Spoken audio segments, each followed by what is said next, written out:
Last week, I spent the week in Milwaukee with my UU music ministry colleagues. I'm Mary Pratt. I serve as the music director here. And I came back fired up. The week was filled with sharing songs, sharing stories, and reminding each other of the power and the magic that happens when we all lift our voices in song together. So get ready to sing like a lot today, like even more than usual. My hope is that all of this singing will open you up to many possibilities, to opportunities, to new connections, to new relationships, and letting all those things deepen. So we're going to be open for something wonderful to happen. I have to sing it, I can't say it. Be open to the possibilities. I'm going to sing it again. Be open for something wonderful to happen. Be open to the possibilities. Yeah, sing it with me. Be open for something wonderful to happen. Be open to the possibilities. Again, louder. Be open for something wonderful to happen. Be open to the possibilities. Again, harmony's good if you want. Be open for something wonderful to happen. Yeah, bring it. Be open to the possibilities. Now we're going to go like this. Keep going down. Sing it with me. Keep going down. Again, sing it out with joy.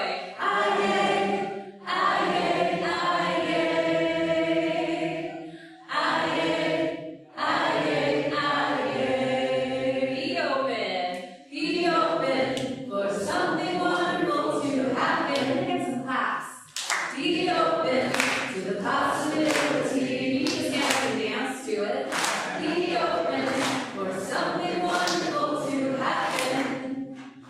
Be open to the possibility. Aye.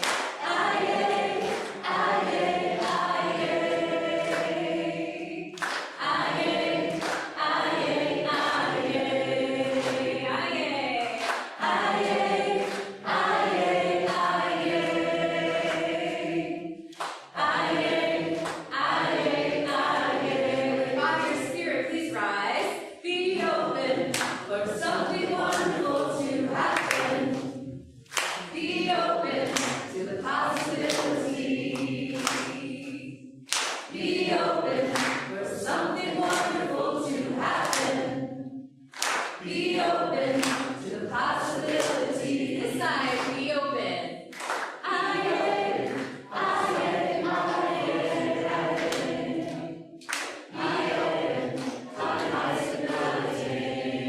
Keep it going.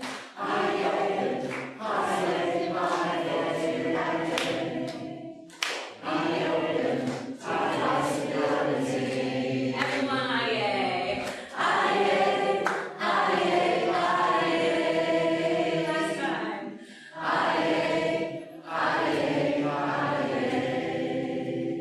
Yeah, thank you. Please be seated.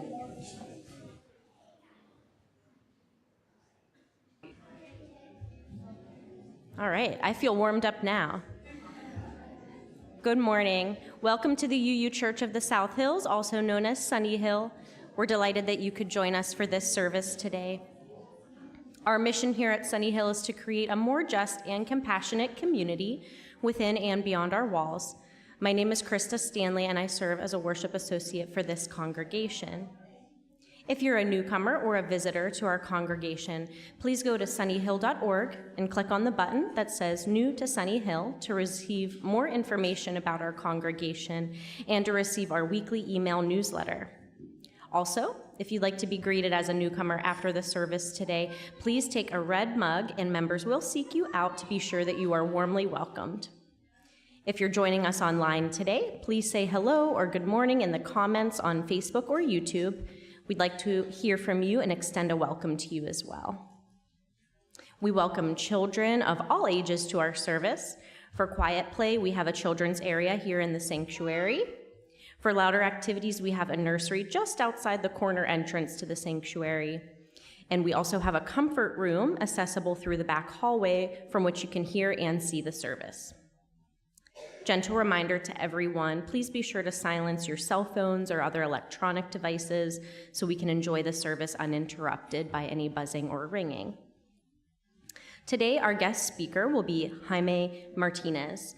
As Executive Director of Frontline Dignity, Jaime leads a national initiative dedicated to protecting and uplifting the dignity of people targeted by immigration enforcement.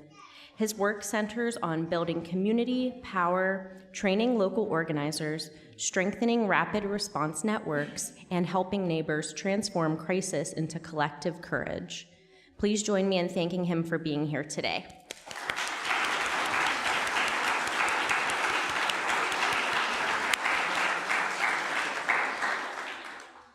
Jaime's sermon is titled, "There Will Be Enough." How do we remain generous in a world that constantly tells us there isn't enough? Drawing from his experiences accompanying immigrant families in his Catholic faith, Jaime Martinez reflects on abundance, grace, and dignity, exploring how the way we relate to one another may be one of the defining spiritual questions of our time. Our opening words were written by Linda Barnes. Suspended between all that was and all that might be, we struggle to find this very moment, to live this very moment. Let us sit together for a moment and savor this moment. Let us relish this between time where past meets future. Let us harbor a faith that reminds us that right now, right here, is enough. Please join me in saying the words for lighting our chalice. May our flaming chalice remind us to be present to this moment and to each moment of our lives.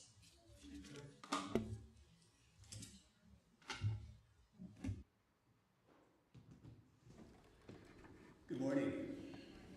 I've just a brief introduction for this hymn, which is one of our new UU hymns called "There Is No Fear in Love." In August of 2017, as you might recall, there was a Unite the Right rally that took place in Charlottesville, Virginia. And we got a glimpse at that time into the ascendance or reemergence of a white supremacist and white Christian nationalist movement in the U.S. Clergy from all faiths gathered in Charlottesville to witness and protest this toxic movement which has now taken hold across the country. Our UUA president at that time, Susan Frederick Gray, issued a statement from Virginia saying, "Only love can truly confront this corruption that puts our democracy, our liberty, and our personal safety at risk. Love is more powerful than any weapon, even when it doesn't feel that way."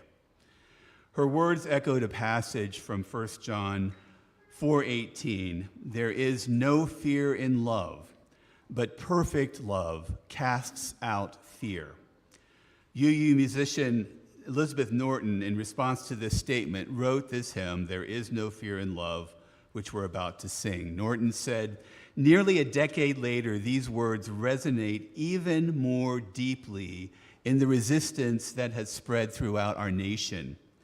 As Unitarian Universalists, we now proclaim love to be at our center." She says, "I'm not sure I know what perfect love is, but I believe we glimpsed it in the frozen streets of Minneapolis, at No Kings rallies across the nation, and in other collective actions in our local communities." Norton concludes, "I believe that love is embodied in our gathering, in our singing, and in our care for the most vulnerable and for one another as we continue to strive for justice, truth, and equity." In that spirit, please rise as you are able to sing "There Is No Fear in Love." Maybe we should sing it through one Let's time. ooh through one verse. Ooh through one so you verse. can get the melody without the complication of words.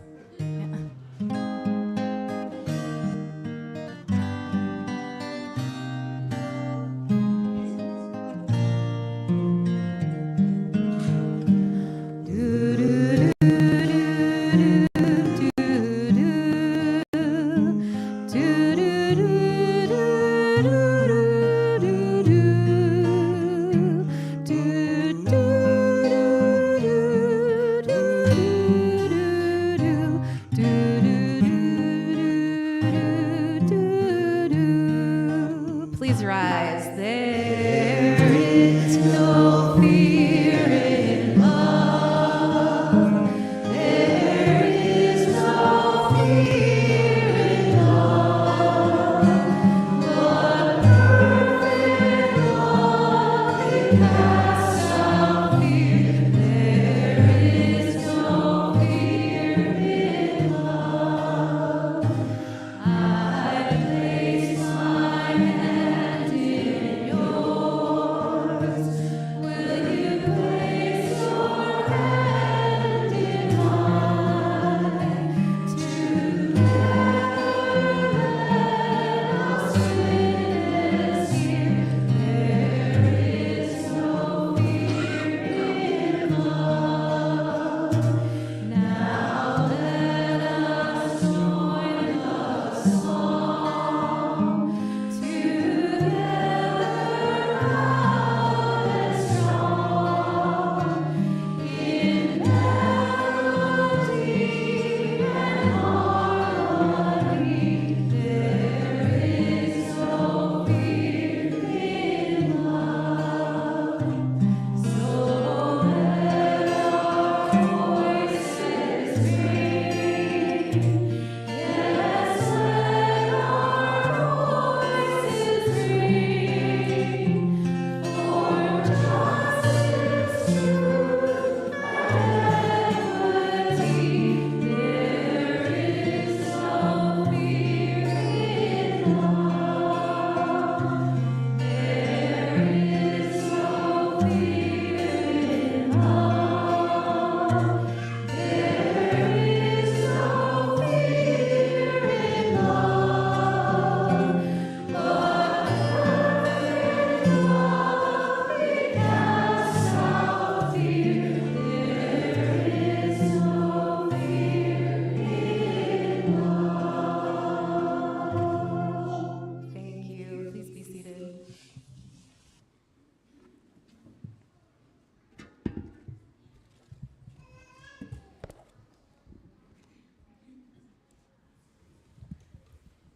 Good morning, friends. It is now our time. I'm for all ages, and I see lots of kiddos over here that probably want to come up for some pictures.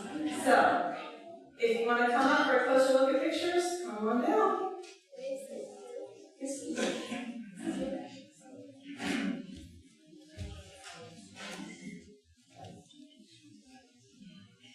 Good morning, friends.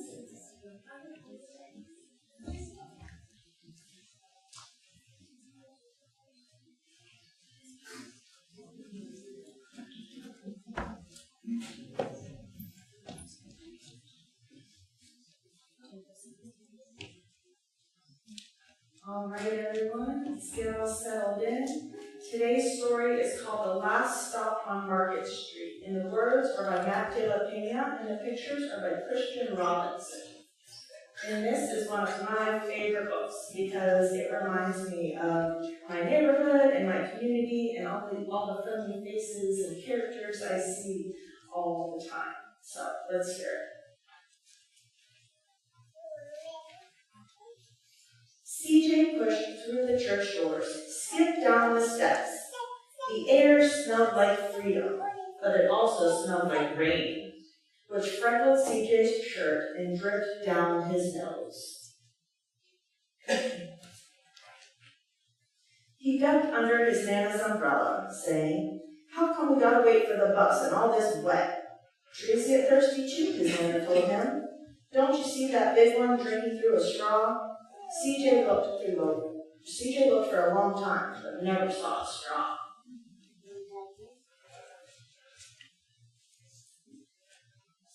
From the bus stop, he watched water pool on flower petals, watched rain patter against the windshield of a nearby car. His friend Colby climbed in, gave CJ a wave, and drove off with his dad. Nana, how come we don't got a car? Why would we need a car for? We got a bus that breathes fire, and old Mr. Dennis, who always has a trick for you. The bus creaked to a stop in front of them. It sighed and sagged, and the doors swung open.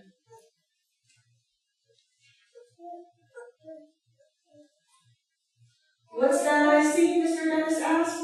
He pulled a coin from behind CJ's ear, placed it in his palm.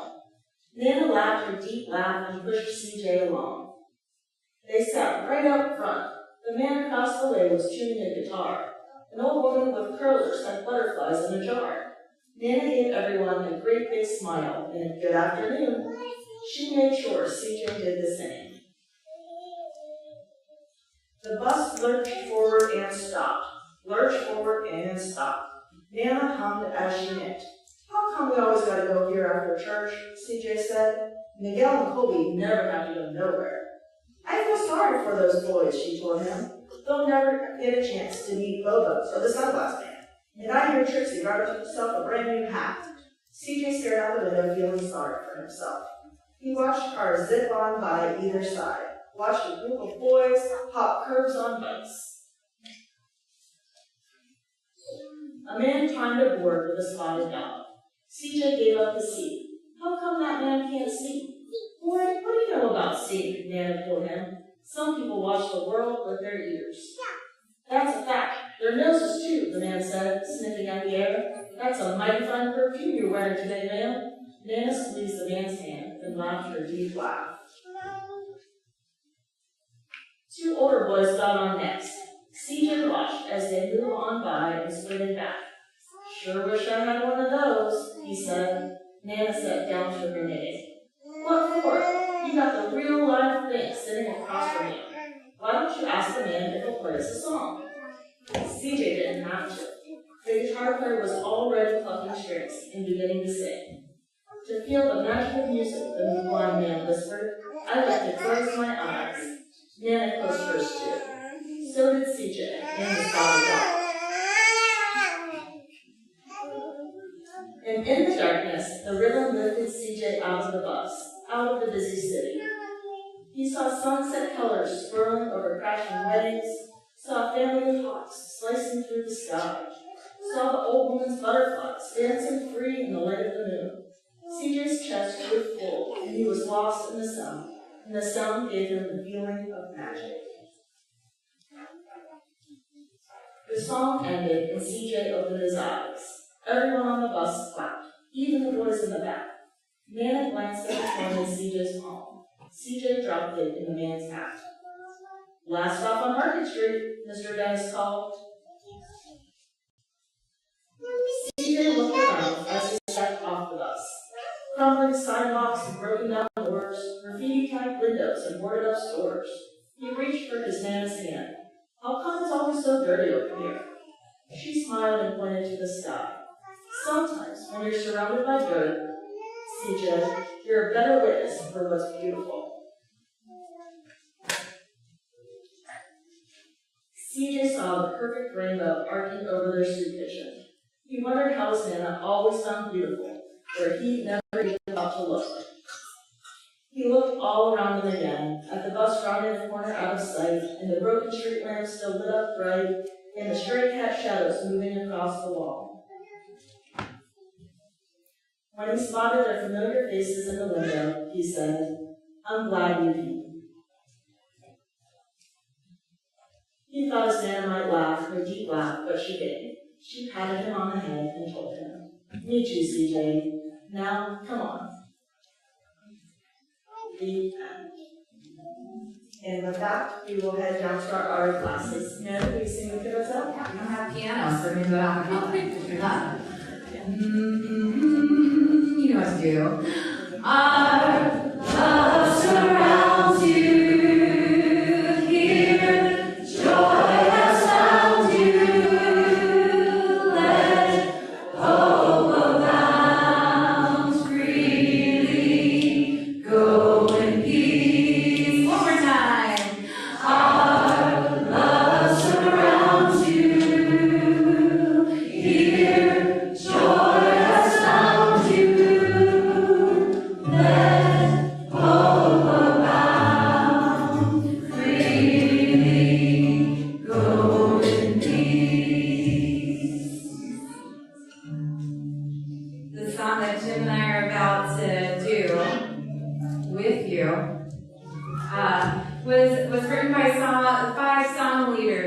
Gina Chavez, Lanny Grant, Sadie Gustafson Zook, China Kent, and Spencer LaJoy, who I know many of you know. It was inspired by those many communities throughout our country who are choosing one another over anything else. The chorus goes, where you go, I'll go. Where you stay, I'll stay. I will walk you home till we all are safe. And I'm going to invite you to sing that along with us.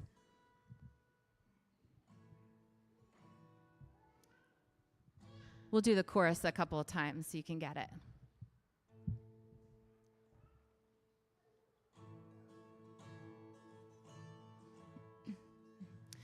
Where you go, I'll go. Where you stay,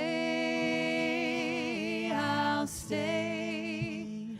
I will walk you home till we all are safe. Try that with us. Where you go. Where you go, I'll go. Where you stay, I'll stay. Harmony's good. I will walk you home till we all are safe. Where you plant your family tree, I will watch and tend the seeds. And if one day the axes swing, they're gonna have to get through me.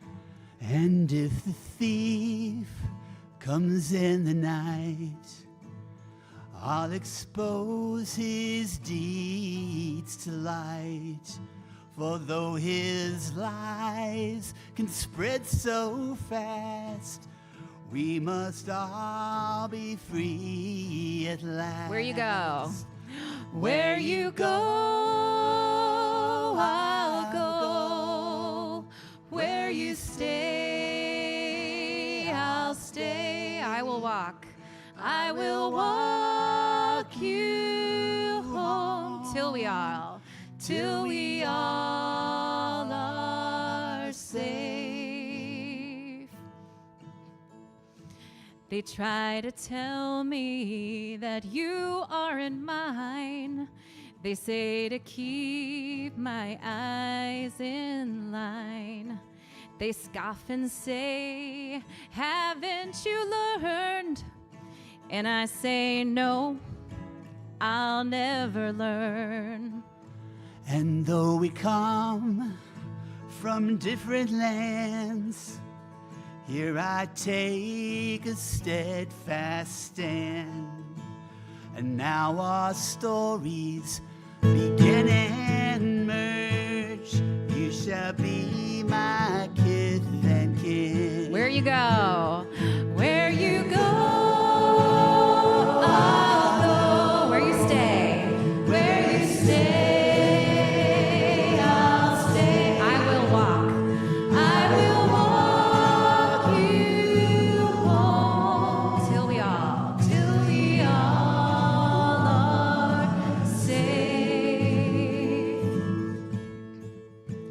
Aquí me siento a tus pies, ensáñame cada canción.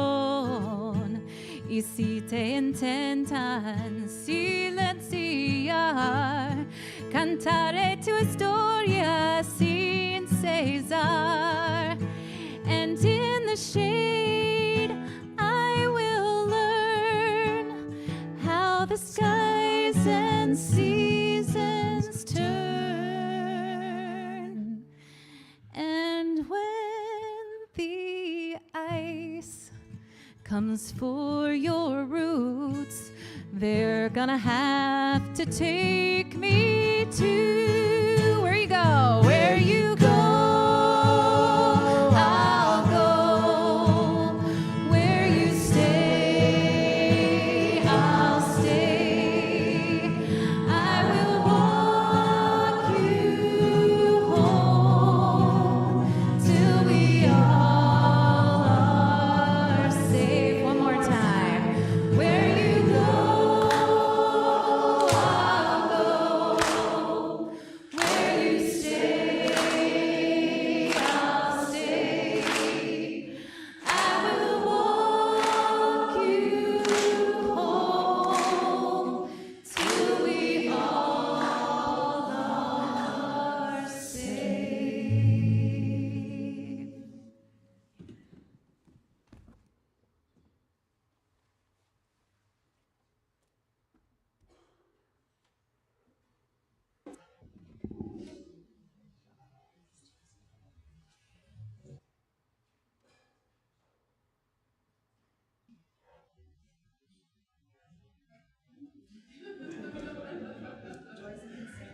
I am not a member of the Sunnyhills pastoral care team, but I am happy to share these joys and concerns with you guys. We are here to offer support to Sunnyhill members who are going through difficult or challenging life events. If you're in need of such support, please reach out to a member of the pastoral care team. If you have questions, please contact Reverend Jim or a member of the team. You can submit a joy or sorrow on Sunnyhill's website or by filling out a form in the foyer. After each joy or sorrow that I read, please respond by saying, "We hold you in our hearts."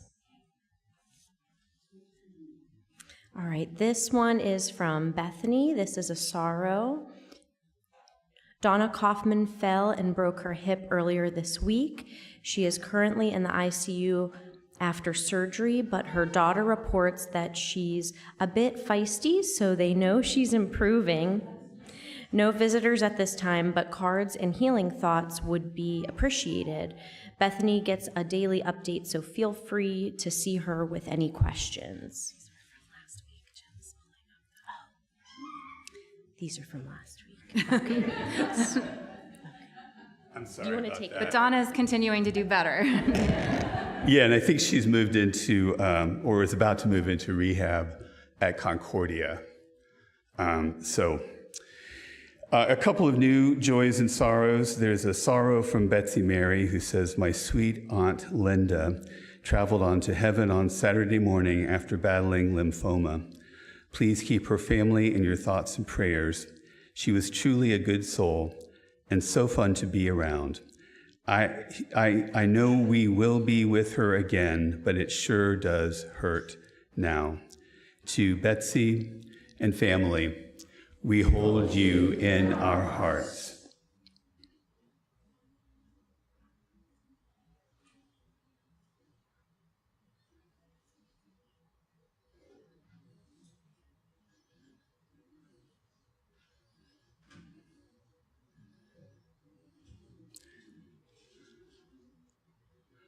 Also, please hold in your hearts any and all who have joys and sorrows that are unspoken today, either through our lack of preparedness or through their not being ready to talk about it yet. As we sing our musical meditation, we invite anyone who feels moved to do so to come forward, light a candle, place it in the sand, and then return to your seats.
Please join me in the spirit of meditation or prayer.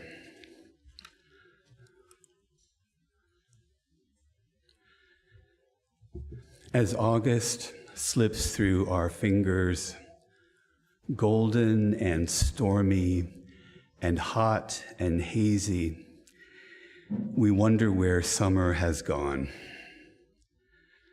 Soon school will once again begin and vacations will end. The more leisurely pace of the past few months will dissipate into the busyness of the coming autumn with all its activities and excitement and its seeming one thing after another, in which fall melts into the holiday season and then hardens into winter, and somehow we begin the cycle yet again. In the midst of all this change and the frantic passage of time, let us pause for a moment to breathe and to remember there is enough. There is enough time to do what we need to do. There is enough abundance to provide for our needs. There is enough grace in the universe to allow us to rest at least for a brief time in this abundance and feel held and nurtured. Let us take a moment of silence to reflect on the grace and abundance of just now, just here, just breathing and being together.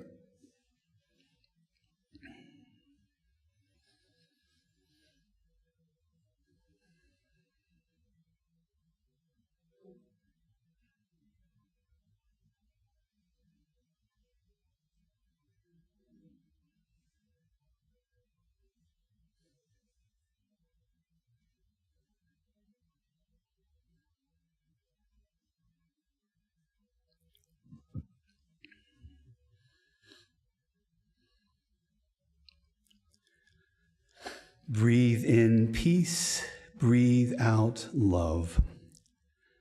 Recognize each moment as an opportunity to participate in the grace and abundance of the world, now and always. Amen. Krista provided a brief introduction of our guest speaker today, Jaime Martinez of Frontline Dignity. In case you're wondering how he ended up here doing a sermon at Sunnyhill, Jaime was here back at the end of April to lead a Frontline Dignity training one evening.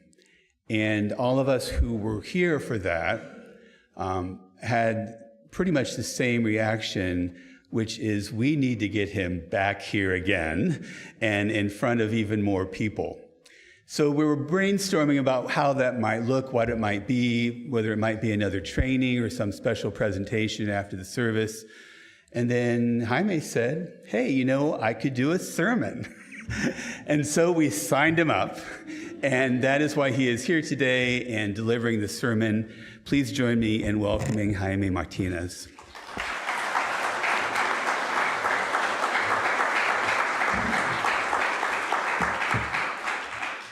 Well, good morning, everyone. Good morning. All right.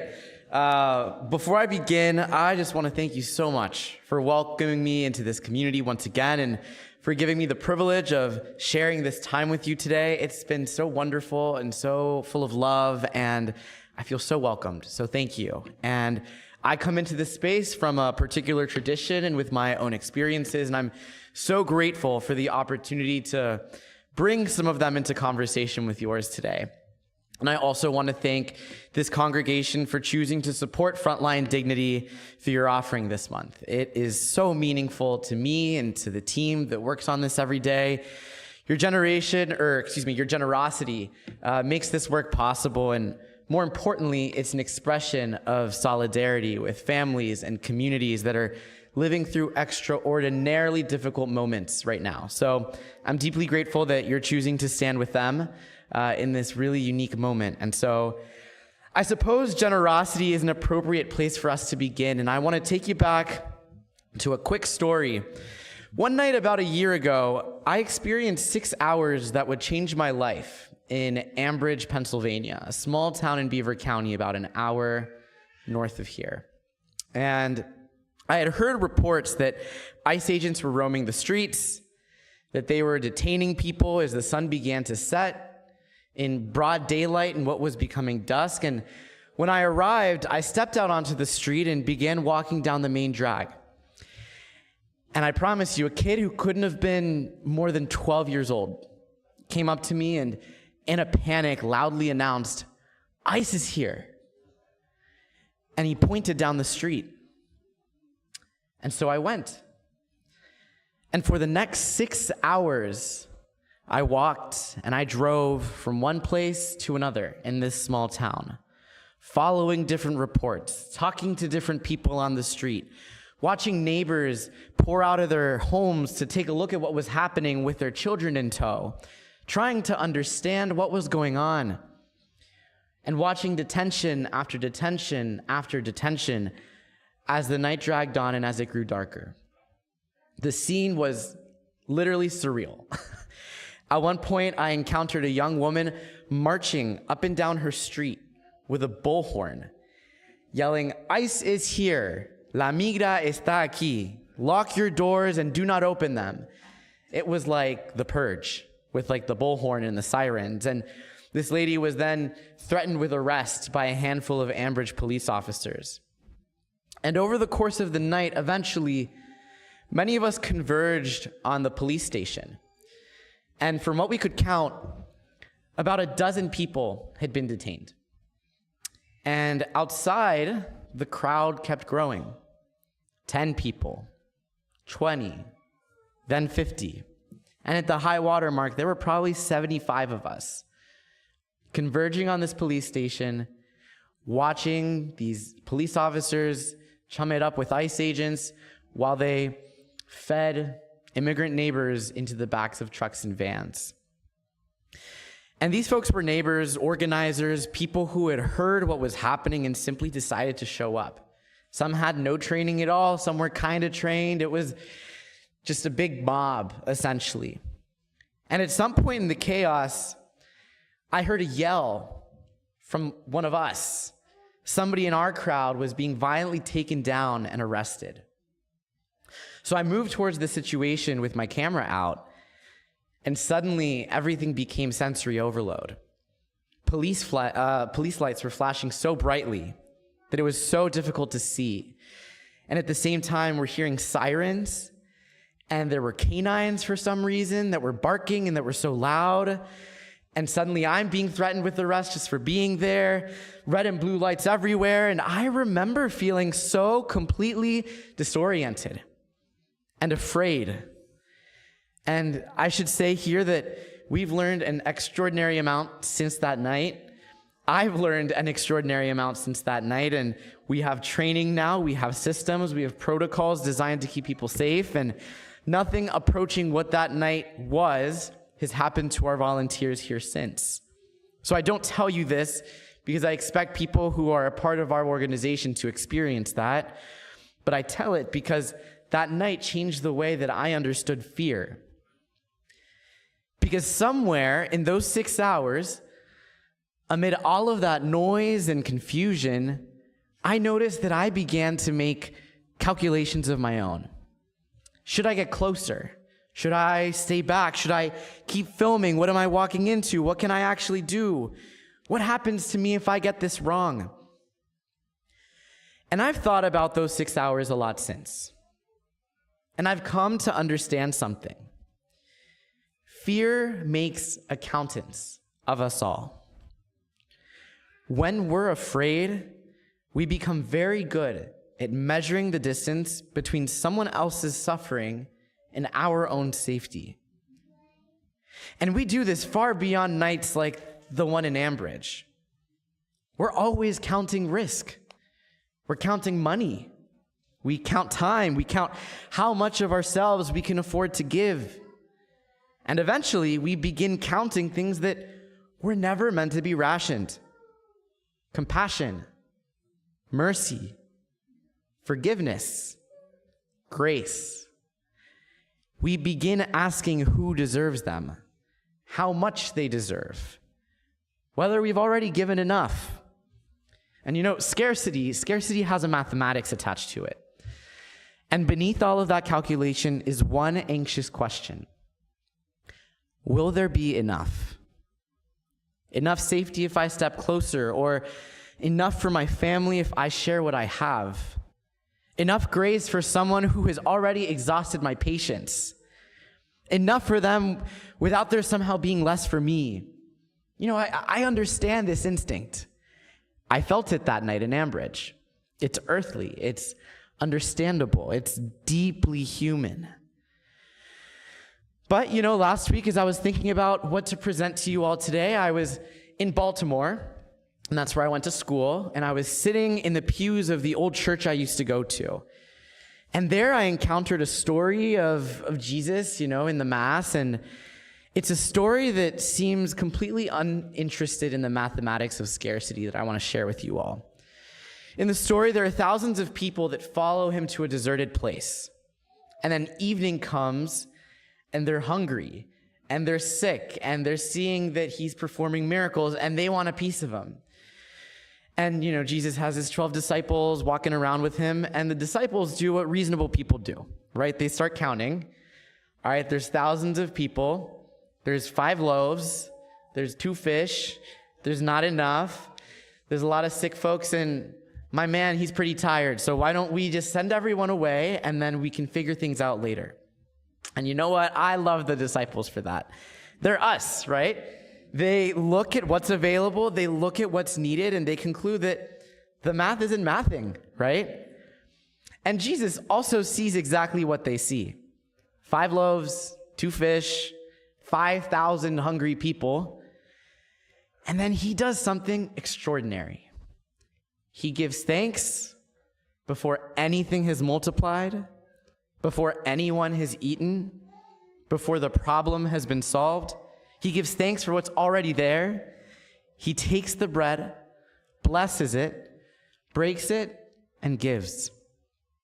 There's no hurry in that story. He simply gives. And Christian faith makes an extraordinary claim about how he can live this way. Everything that he is, everything he has, he receives from the Father. He perceives life as gift before achievement. His very being is received. And perhaps someone who knows that everything is gift has very little reason to cling. And I wonder whether that's one of the greatest spiritual questions of our lives. Do we believe there's enough? Because the answer really does change the way we relate to one another, right? People often ask me why I do immigration work and what got me into it. And I've come to realize that immigration isn't really the deepest subject of my work. Dignity is. It's not frontline ICE rate, it's frontline dignity. And that's because immigration happens to be one of the places where I keep encountering a question at the center of my faith. Will I recognize the dignity of the person standing in front of me? And as a Catholic, I understand that dignity through the image of God. But every person bears it.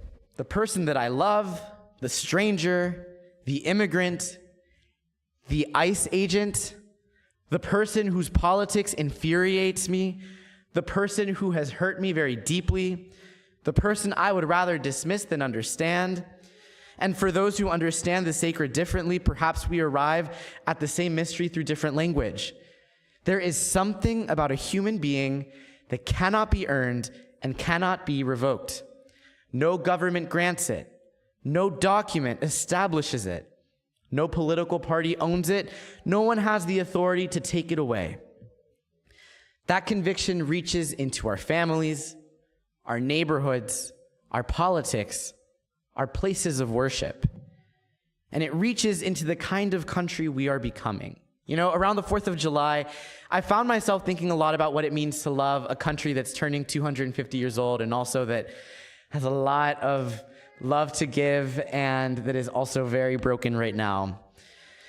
We're a country that's more than its laws and institutions and borders. America's a relationship. It's a promise that we continually make to millions of people that we will never meet about how we intend to live together. Every generation inherits that relationship unfinished. We inherit its beauty, its wounds, the distance between what we have proclaimed and what we have practiced, and then it becomes ours. Ours to decide what we owe one another.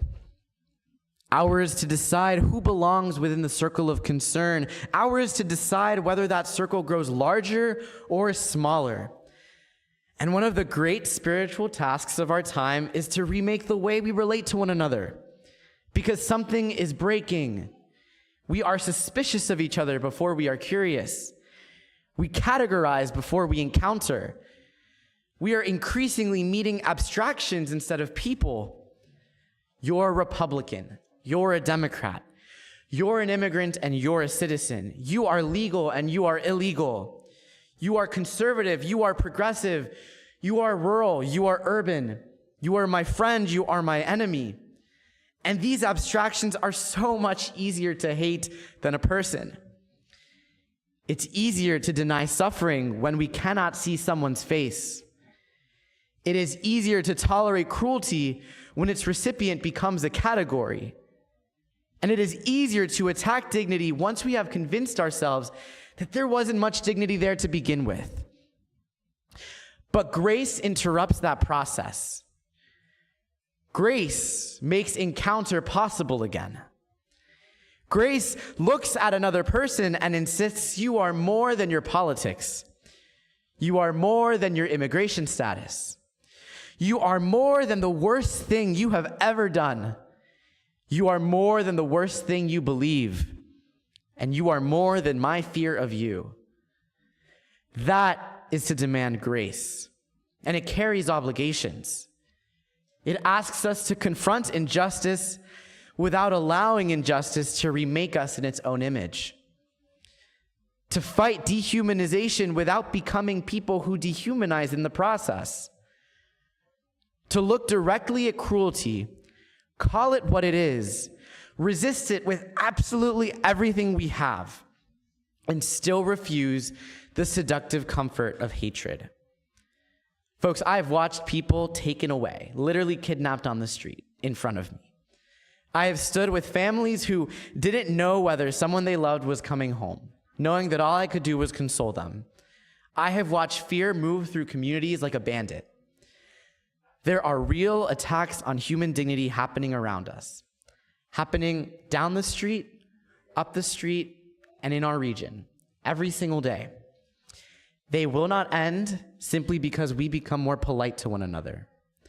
They end when enough people recover the courage to see, to encounter, to stand beside, to intervene, to give, to refuse to look away. That is the work, and I believe it may be the work of our lives.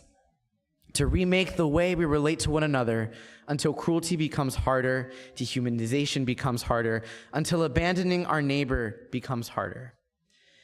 Because we have drawn so close to one another that another person's suffering can no longer remain comfortably someone else's problem. And so I think back to Ambridge. I think about driving those streets late into the night. That 12-year-old that was pointing down the street, the lights and the sirens and the canines barking. Families trying to understand what was happening. And underneath so much of it was the same terrible question. Will there be enough? Enough safety? Enough injustice? Enough courage? Enough room for one another? And somewhere else in my imagination, I see another crowd. 5,000 people with the evening approaching. People are tired, they're hungry, they're worried, and they begin to count. 1, 2, 3, 4, 5 loaves, 2 fish. That's it. That's all we have, send them away. And yet we can take the bread into our hands. We can give thanks and look towards heaven, and before the first person's been fed, be grateful. And maybe that's what faith is. Maybe that is abundance. Maybe that's the beginning of where grace develops, to look upon a frightened community, a frightened country, a divided country, a country where people are being taught with federal infrastructure to fear their neighbors, a country where dignity itself seems scarce, and refuse to believe that this is all we're capable of becoming. There is still grace enough to cross the distance between us. There is still courage enough to stand beside someone who is afraid. There is still mercy enough to resist becoming what we oppose.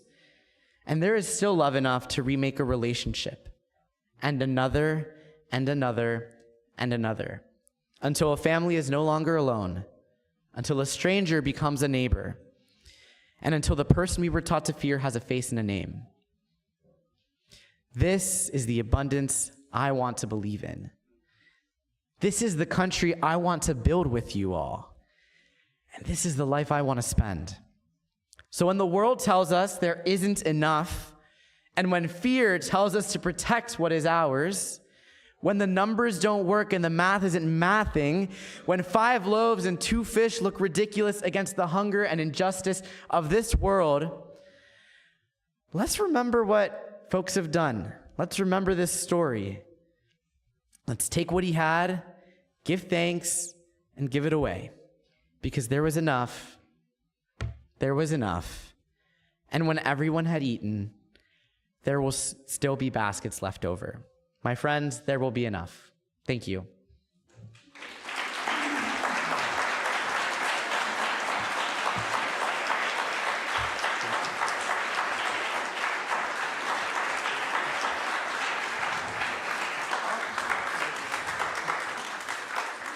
I may for president.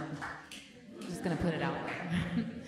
Please rise again, embody your spirit to join in singing Where You Go, another Where You Go. Let's clap this one out. Where you go, I will go, beloved. Where you go, I will go. Where you go, I will go, beloved. Where you go, I will go. For your people are my people. Your people are mine. Your people are my people. You're divine, my divine. Where you go, I will go, beloved. Where you go, I will go.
Share the Plate beneficiary for the month of August is Frontline Dignity, a local organization that builds community capacity to respond lawfully to federal immigration enforcement through training, local and national partnerships, and the development of neighbors into principled organizers.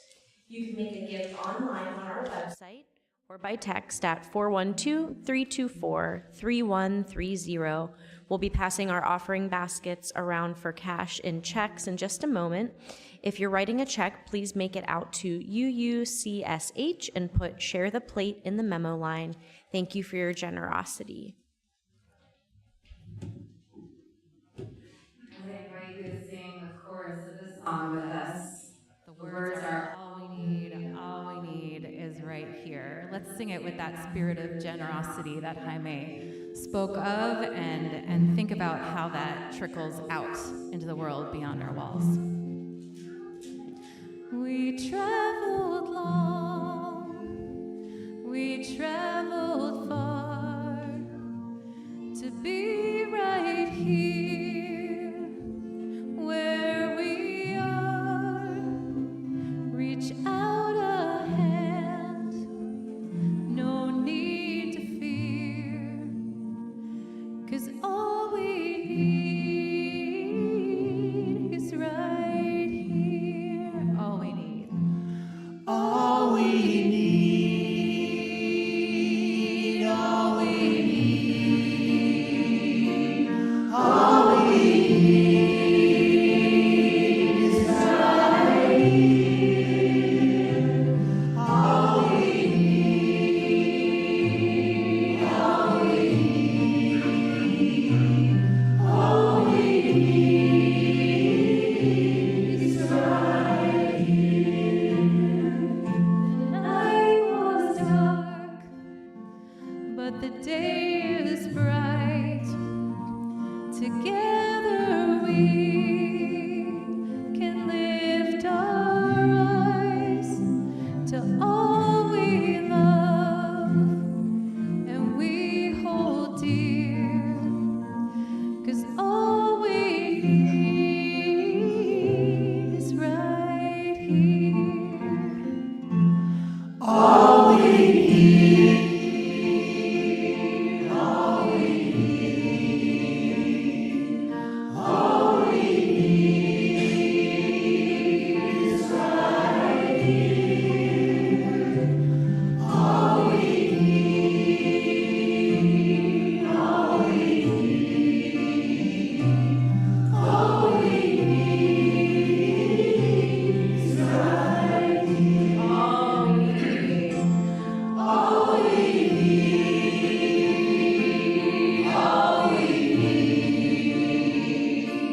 All we need is right here.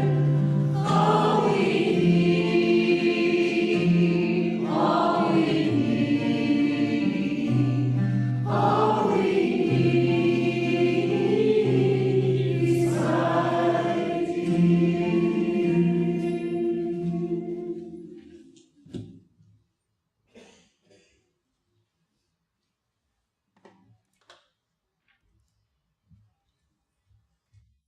Please join me in saying the words for extinguishing our chalice. We extinguish this flame, but not the light of truth, the warmth of community, or the fire of commitment. These we carry in our hearts until we are together again.